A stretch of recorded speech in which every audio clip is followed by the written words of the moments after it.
Big fish truck. సముద్రపు ఒడ్డుకు ఒక భారీ చేప వస్తుంది. స్థానికులు దాన్ని వింతగా చూస్తూ ఉంటారు. ఇంతలోనే చేపల వ్యాపారి భాష ట్రక్ తీసుకుని వస్తాడు. భాష: ఆహా, ఎంత పెద్ద చేప! ఈరోజు నా అదృష్టం బాగుంది. ఈ చేపను మార్కెట్ తీసుకెళ్లి అమ్మితే మంచి లాభం వస్తుంది.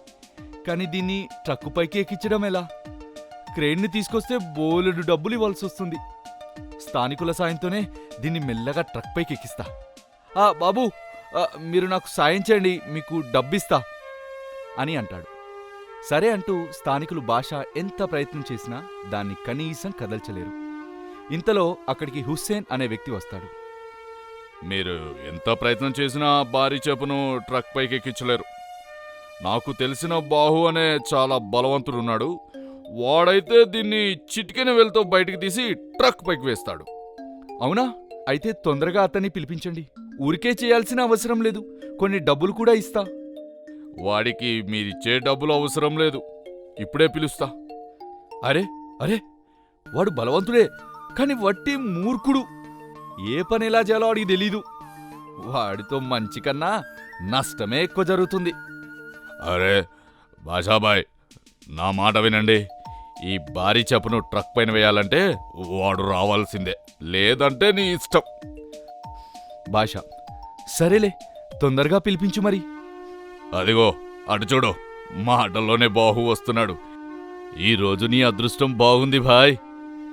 ఆ భారీ కాయుణ్ణి చూసి భాష ఆశ్చర్యపోతాడు.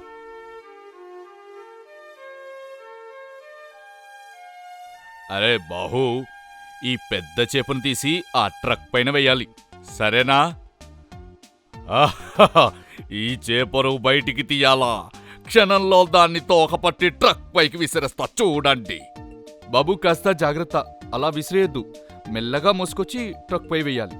మీరేం భయపడకండి బాయ్, వాడు ఎలా చేస్తాడో చూడండి. ఇంతలో ఆ పెద్ద చేప వద్దకు బాహు వెళ్ళి అటూ ఇటూ చూస్తాడు. ఒక్కసారిగా దాన్ని తోకపట్టి పైకి లేపుతాడు. అప్పుడు భాష ఇలా అంటాడు: అమ్మో, నువ్వు సామాన్యుడివి కాదు. ఇంతటి బలవంతుని నేను ఎన్నడూ చూడలేదు. దాన్ని జాగ్రత్తగా ట్రక్ పైన పెట్టు. అలాగే, అక్కడి నుంచి ట్రక్ పైకి ఎలా విసిరేస్తానో చూడండి అంటూ ఆ పెద్ద చేపను విసిరేస్తాడు. దీంతో ఆ చేప ట్రక్ పై కాకుండా నడి సముద్రంలో పడిపోతుంది. అందరూ ఒక్కసారిగా నోరెళ్ళబెడతారు. అయ్యోయ్యోయ్యో, ఎంత పని చేశావురా! చేపను ట్రక్ పైన వేయమంటే నడి సముద్రంలో పడేశావు. ఇప్పుడెలా? మీరేమీ బాధపడకండి, ఇలాంటి చేపలు బోలెడొస్తాయి. ఇదిగో చూడండి, 2 పెద్ద చేపలు ఒడ్డుకు కొట్టుకొచ్చాయి. వాటిని మా బాహు తీసుకొస్తాడు. వీటినైనా సరిగ్గా తీసుకొస్తాడా? మీరు చూస్తూ ఉండండి, వాడు 2 చేపలను 2 చేతులతో పట్టుకొని వస్తాడు. అరే బాహు, ఆ 2 చేపలను పట్టుకొని ట్రక్ పై నిలబడో. అలాగే అంటూ వెళ్ళి ఆ 2 పెద్ద చేపలను 2 చేతులతో పట్టుకొని వచ్చి ట్రక్ పై నిలబడతాడు. ఇది చూసి అందరూ ఆశ్చర్యపోతారు. భాష కూడా ఎంతో సంతోషపడతాడు. ఆహా, నువ్వు నిజంగా మహాబలవంతుడివే. అలాగే 2 చేపలను పట్టుకుని ట్రక్ పై నిలబడు. ఈరోజు అందరూ మన ఫిష్ ట్రక్ వైపే చూడాలి అంటూ ట్రక్ స్టార్ట్ చేసి బయలుదేరుతాడు. ట్రక్ పై 2 చేతులతో 2 చేపలను పట్టుకొని నిలబడిన బాహుని అందరూ ఆశ్చర్యంగా చూస్తూ ఉంటారు. అయితే కొద్ది దూరం వెళ్ళాక ట్రక్ ముందుకు వెళ్ళలేకపోతుంది. భారీ చేపలను లాగలేకపోతుంది. వెంటనే భాష కిందికి దిగి ఇలా అంటాడు: అరేరే, ఈ పెద్ద చేపలను ట్రక్ కూడా లాగలేకపోతుంది. ఒక చేపను ఇక్కడే వదిలేస్తే చాలా నష్టం వస్తుంది. ఏం చేద్దాం? మీరేమీ బాధపడకండి, ఈ ట్రక్కు నేను మోసుకొస్తా. ఏమిటి, ఈ ట్రక్కును కూడా మోసుకొస్తావా? దీనిని నేను ఒంటి చేత్తో మోసుకొస్తా. మీకేమైనా డౌటా? అయితే ఆ 2 చేపలను ట్రక్ పై పెట్టి నువ్వు ఈ ట్రక్కును మోసుకురా. అలాగే అంటూ బాహు 2 చేతులతో ట్రక్కును పైకి లేపి మోసుకొస్తూ ఉంటాడు.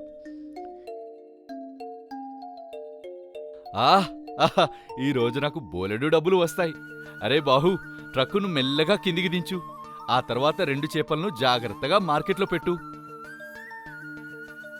ఏమిటి, ఈ బాహు మెల్లగా కిందికి దించడమా?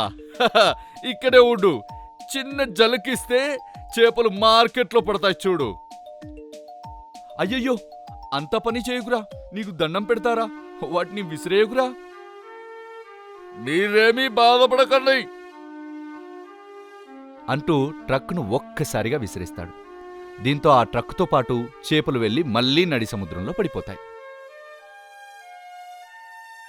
అరెరెరెరే, ఎంత పని చేశావురా, మళ్ళీ నన్ను ఆగం చేశావు కదరా, ఇప్పటిదాకా పడిన కష్టం వృధా అయిపోయింది అంటూ ఆ సముద్రం ఒడ్డుకు పరుగులు తీస్తాడు. స్థానికుడు అబ్దుల్, ఏమిటయా ఇలా వచ్చావు? ఆ బాహు చేపలతో పాటు నా ట్రక్కును కూడా సముద్రంలో విసిరేశాడు. నేను ముందే చెప్పానా, మూర్ఖుడితో ఎప్పుడు కూడా పనులు చేయించుకోవద్దని? మీరు నా మాట వినలేదు. చేపలతో పాటు ట్రక్ కూడా పోయింది. ఇప్పుడు చూశావా ఎంత నష్టం జరిగిందో? కండబలం ఉండగానే సరిపోదు, బుద్ధిబలం కూడా ఉండాలి. మరి క్రేన్ను తెప్పించుకుంటే ఈరోజు ఇంత నష్టం జరిగేది కాదు కదా. ఇప్పుడు నాకు బుద్ధి వచ్చింది అంటూ అక్కడి నుంచి వెళ్ళిపోతాడు. ఈ కథ మీకు నచ్చినట్లయితే మా ఛానల్ను సబ్స్క్రైబ్ చేయండి, లైక్ కొట్టండి, షేర్ చేయండి.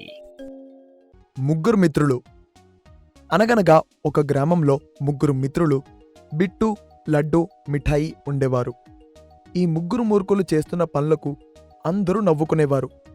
ఒకరోజు పక్క గ్రామంలో జరుగుతున్న సర్కస్ చూడటానికి బిట్టు, లడ్డు, మిఠాయి నడుచుకుంటూ వెళ్తుంటారు. ఈ క్రమంలో బిట్టు ఇలా అంటాడు, ఒరే, ఇక నేను నడవలేనురా, 4 అడుగులు వేయగానే కాళ్ళు నొప్పులు వస్తున్నాయి. అరే మిఠాయి, ఏదైనా ఉపాయం చెప్పరా? ఉపాయాలు చెప్పడంలో నన్ను మించిన వాళ్ళు ఈ లోకంలో లేరు. ఒక్క క్షణంలో చెప్పేస్తా. ఏమిటా ఉపాయం, తొందరగా చెప్పరా బాబు.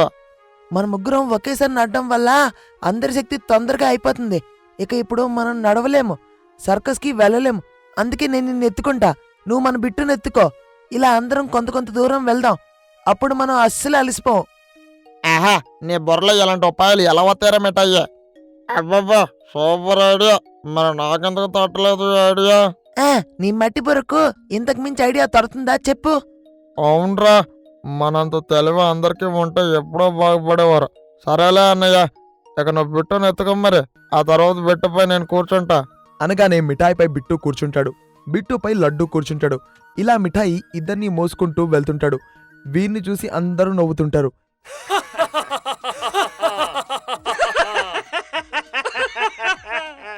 ఇంతలోనే రమేష్ అనే వ్యక్తి సైకిల్పై వస్తూ ఎదురుపడతాడు. రమేష్ వాళ్ళ ముగ్గురిని చూసి, ఒరేయ్, ఇదేమిట్రా ఒకరిపై ఒకరు కూర్చొని వెళ్తున్నారు?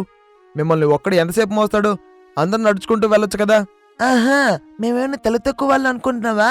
అందరం ఒకేసారి నడిస్తే మా శక్తి అంతా ఒక్కసారి అయిపోతుంది. అందుకే ఇలా వెళ్తున్నాం. ఒరే దద్దమల్లారా, మిమ్మల్ని మార్చడం ఎవ్వరి తరం కాదు. అయినా మీరు ఎటు వెళ్తున్నారు? సర్కస్ చూడడానికి వెళ్తున్నాము. ఆహా, అబ్బో, మీరిక్కడే సర్కస్ చేస్తున్నారు కదా మరి అంటూ నవ్వుతాడు. ఆ తర్వాత ఇలా అంటాడు, సరేలే, ఇదిగో నా సైకిల్ తీసుకుని వెళ్ళండి, దీనిపై వెళ్తే తొందరగా వెళ్తారు. అబ్బా, మీరెంత మంచి వాళ్ళు, ఇటు ఇవ్వండి సైకిల్ అంటూ ఒక్కసారిగా మిఠాయి ఎగిరి సైకిల్పై కూర్చుంటాడు. మిఠాయిపై బిట్టు, బిట్టుపై లడ్డు కూర్చుని ఉంటారు. రమేష్ వెంటనే, ఒరే, కూర్చోవడం అంటే అలా కాదురా, సైకిల్ ముందు ఒకరు వెనకొకరు కూర్చోండి, ఒకరు తొక్కండి. లేదు, నేనుండగా నా స్నేహితులు సైకిల్పై కూర్చోబెట్టడం తప్పు. అయినా సైకిల్ మాకిచ్చారు, మీరెలా వెళ్తారు? నేను ఎలాగోలా వెళ్తానురా, మీరు జాగ్రత్తగా వెళ్ళండి. మిమ్మల్ని ఇంటికి తీసుకెళ్లిన తర్వాత మేము సర్కస్ కి వెళ్తాం. ఒరే లడ్డు, మన రమేష్ గారిని నీపై కూర్చోబెట్టుకో అనగానే రమేష్ ను పైకి లాగి బిట్టు కూర్చోబెట్టుకుంటాడు. అమ్మో, ఇదేంట్రా, ఈ రోజు నా పని అయిపోయినట్టే. వద్దురా, నన్ను వదిలిపెట్టండ్రా రే, నేను నడుచుకుంటూ వెళ్ళిపోతారా రే, నాకు భయం వేస్తుందిరా, నన్ను కిందకి దించండ్రా రే. ఆహా, ఎలా ఉంది మన ఐడియా? మిమ్మల్ని ఇలా తీసుకెళ్ళడం ఎంతో సంతోషంగా ఉంది. అమ్మో, నన్ను వదిలిపెట్టండ్రా రే, మీకు దండం పెడతారే, నన్ను కిందకి దించండ్రా. అయినా రమేష్ ని కిందకి దించకుండా సైకిల్పై వెళ్తూ ఉంటారు. ఈ క్రమంలో రోడ్డుపైకి కొమ్మలు వాలి ఉన్న ఒక చెట్టు వస్తుంది. భయంతో వణికిపోతాడు రమేష్. అనుకున్నట్టుగానే చెట్టు వస్తుంది. రమేష్ కొమ్మని పట్టుకొని అలాగే వేలాడుతూ ఉంటాడు. మిఠాయి అలాగే సైకిల్ తొక్కుంటూ వెళ్తాడు. అప్పుడు రమేష్ ఇలా అంటాడు, ఒరే దద్దమ్మల్లారా, నన్ను వదిలిపెట్టి వెళ్తున్నారా, ఇప్పుడు నేనేం చెయ్యాలరా రే? అయ్యో, నా పని ఇలా అయిపోయిందేంటి? నేను వీళ్ళతో మాట్లాడడమే నా పెద్ద తప్పు. అమ్మో. వాళ్ళు రమేష్ ని మర్చిపోయి మిఠాయి సైకిల్ తొక్కుంటూ వెళ్తూనే ఉంటారు. కొద్ది దూరం వెళ్ళాక పైన కూర్చున్న లడ్డు ఇలా అంటాడు, ఒరే, మన రమేష్ గారు కనిపించడం లేదురా, ఏమైపోయాడో, సైకిల్ వెనక్కి తిప్పురా రే. అయ్యయ్యా, మన రమేష్ ఎక్కడికి వెళ్ళాడు? వెతుకుదాం పదండి అంటూ వెనక్కి వస్తుంటారు. ఈ క్రమంలో చెట్టు కొమ్మకు వేలాడుతున్న రమేష్ కనిపిస్తాడు.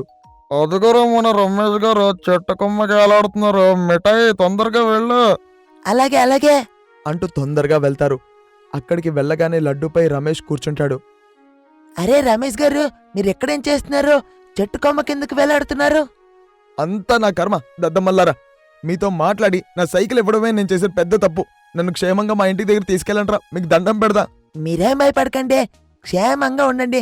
మిమ్మల్ని ఇంటికి తీసుకెళ్లే బాధ్యత మాది. అరే నన్ను కిందకి దించండ్రా, నేను నడుచుకుంటూ వెళ్ళిపోతాను. వద్దండి, మేము ఉండగా మిమ్మల్ని ఎందుకు నడిపిస్తాము? నువ్వు ముందు చూడరా, అక్కడ పెద్ద గొంతుంది, జాగ్రత్త రే. అయ్యో, ఈ గొంతు నుంచి ఎలా వెళ్ళాలి? అంటూ అటు ఇటు ఊగుతూ ఆ గొంతులోకి సైకిల్ వెళ్ళగానే ఒక్కసారిగా రమేష్ ఎగిరి కింద పడతాడు. అయ్యయ్యో, ఎందుకురా నన్ను ఇలా హింసిస్తున్నారు? ఇప్పటికైనా నన్ను వదిలిపెట్టండిరా. ఇక ఈ జీవితంలో ఎప్పుడు కూడా మీకు కనిపించను. మీరు అలా అనొద్దు.